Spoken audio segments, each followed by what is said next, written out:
আসসালামু আলাইকুম। আজকে আমি এসেছি কবি জীবনানন্দ দাশের বাড়িতে, ঝালকাঠি জেলার ধানসিঁড়ি নদীর তীরে।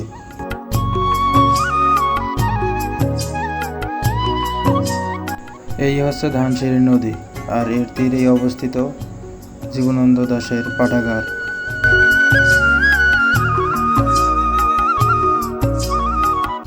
আর এটি হচ্ছে জীবনানন্দ দাশ পাঠাগারের ভিতরের দৃশ্য।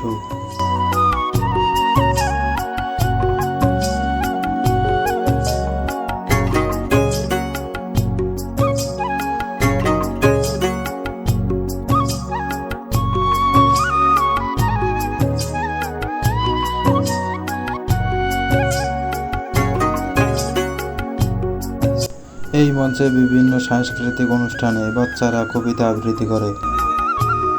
এটি পাঠাগারের সামনের দৃশ্য। এই নদীর নাম ধানসিঁড়ি নদী। এখানে গ্রামের বাচ্চা ছেলেরা গোসল করছে।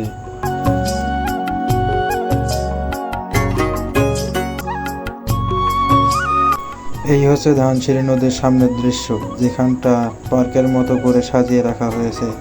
এখানে অনেক ছোট ছোট বাচ্চারা ঘুরতে আসে এবং বিনোদন করে।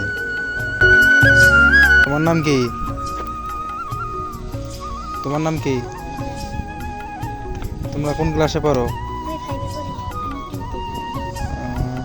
তোমাদের বাসা কোন জায়গায়? তোমরা এই কবিরে চিনো?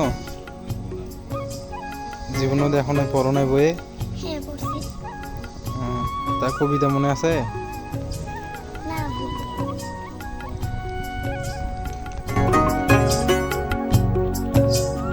এটি হচ্ছে এখানকার একমাত্র দোকান যেখানে শুধু ঝালমুড়ি পাওয়া যায়। আর এখন চলে যাওয়ার সময়। আল্লাহ হাফেজ।